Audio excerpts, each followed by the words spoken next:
1997, a free kick from an absurd distance, the kind of shot you take when you're out of ideas.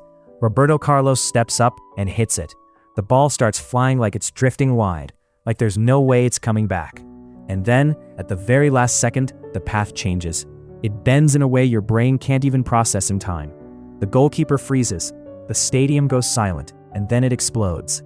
That was the moment he became a legend, because Carlos always picked the option that looked impossible. That's the clip everyone remembers. But Roberto Carlos wasn't born a legend. In this video, we're telling the story of Roberto Carlos, the king of the left side. A Real Madrid and Brazil legend who didn't just play left back. He changed what the position could be. And the man with a left foot so violent, it looked like the ball was breaking the laws of physics. To understand how he completely redefined what a left back could be, we have to go back to the beginning. Roberto Carlos da Silva Rocha was born on April 10, 1973, in Garça. A true Brazilian province where coffee production was the main way people made a living. As the only son in a poor family, he learned early what hardship really meant and understood the value of hard work. At 12, while other kids were spending their days playing street soccer without a care in the world, he had to leave school and start working at a textile factory because his family needed the money. He later said his palms were constantly pricked by needles, but there was no alternative because what his father earned simply wasn't enough to support the family. And somehow, even with that exhausting schedule, he still found time for soccer. Between shifts he trained with a local team, Atlético Juventus, and lived that routine for 2.5 years. I had a dream to buy my father a house. When I became a teenager, I decided the only way to do it was through soccer. I set that goal at 15, and 4 years later, I achieved it. Yes, it was a small house, but my father was happy. His first serious step came when he joined the youth team of Unión San Juan, where he grew into a first-team player. The club wasn't big, but his talent was obvious, and at 19 he received a call-up to the Brazil national team, along with an invitation from Atlético Mineiro. He didn't fully establish himself in Belo Horizonte, but the experience mattered.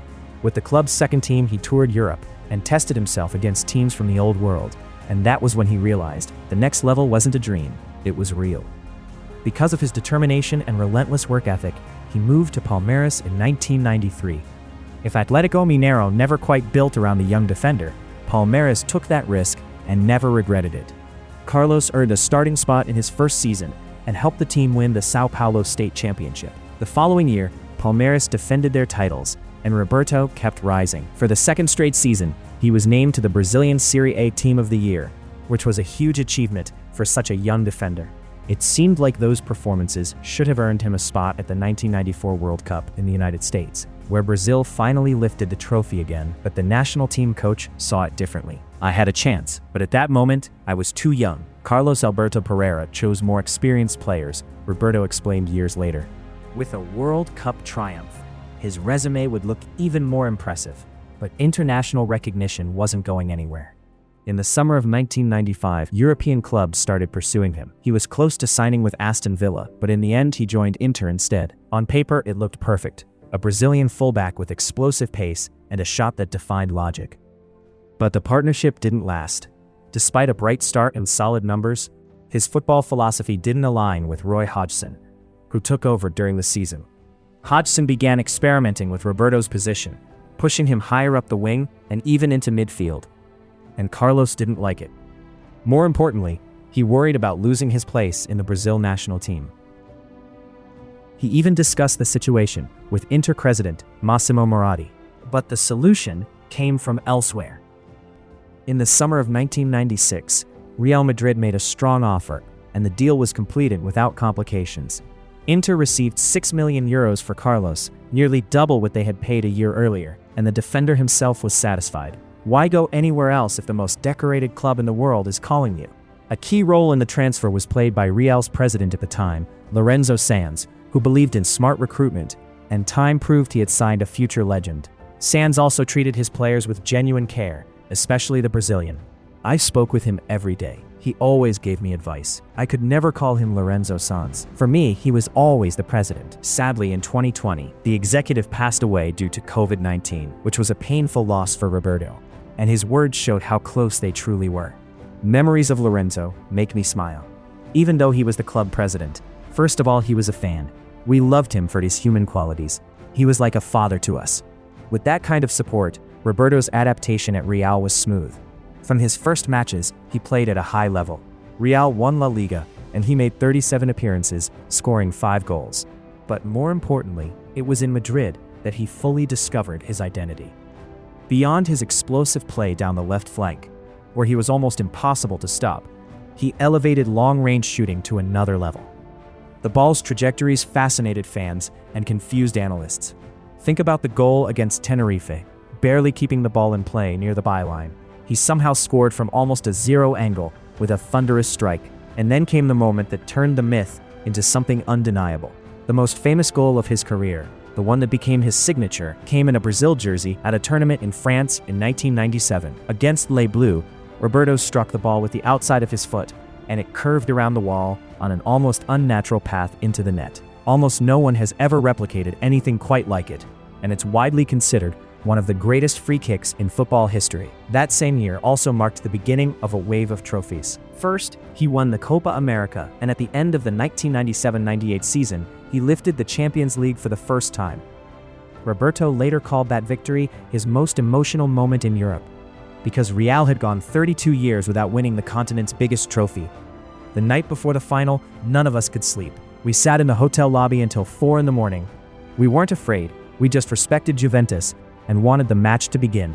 Juventus had their chances, but the 1-0 victory went to us, Carlos recalled. And the only goal involved him. After his powerful shot was deflected, the ball fell to Predrag Mijatovic, who finished soon after. By then, Roberto had firmly established himself as the best left back in the world. His second-place finish in the FIFA World Player of the Year voting confirmed it, with only his friend and compatriot Ronaldo ahead of him, who was performing at an unreal level. He had a chance to cement that status at the 1998 World Cup, where Brazil arrived as defending champions, but they couldn't repeat the triumph.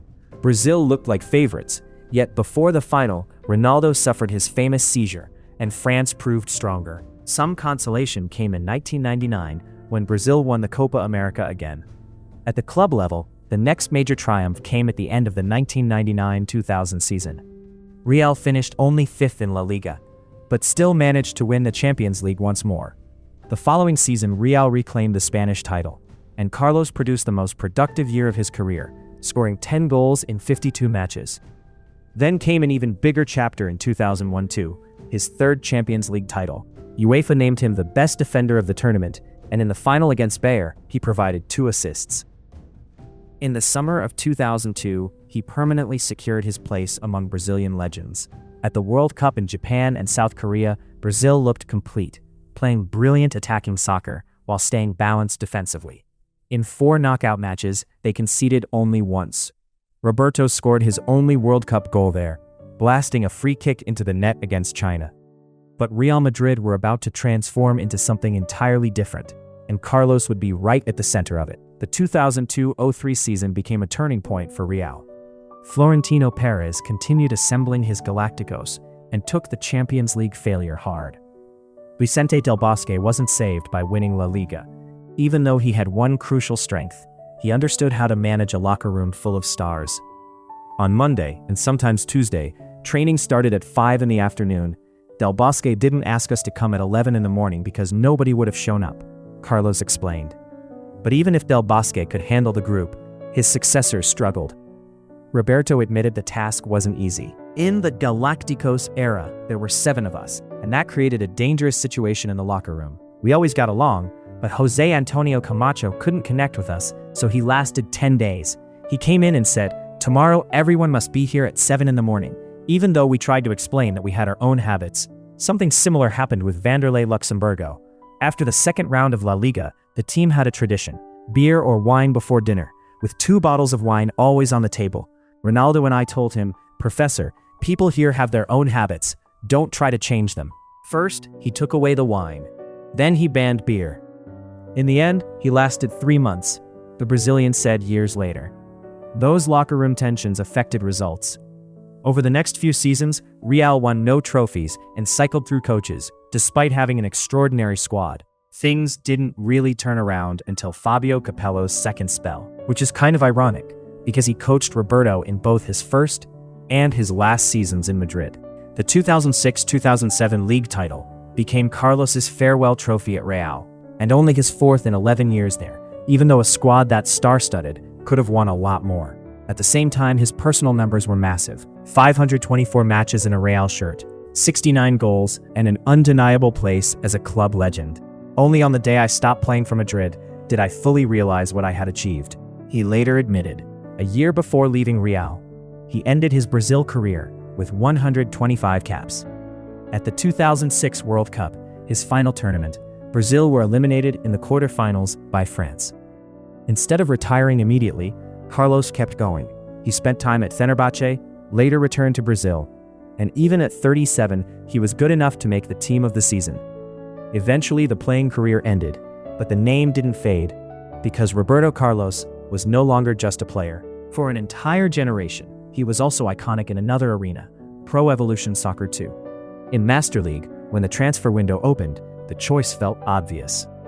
Everyone wanted Roberto Carlos. Licensing couldn't hide it. They called him Roberto Larcos, but everyone knew exactly who it was. Left back, unreal speed, a ridiculous shot. Give him the ball and he could decide a game on his own. He defended, he attacked, he scored, he assisted. Honestly, using him as a striker felt like cheating. Just as Larcos became a legendary figure for a whole generation of football sim fans, Roberto Carlos himself became a truly iconic and unique force in the real game. People copied him, tried to imitate his style, and whenever he stepped up to take a free kick, everyone froze, waiting for another cannon strike that could rip the net apart.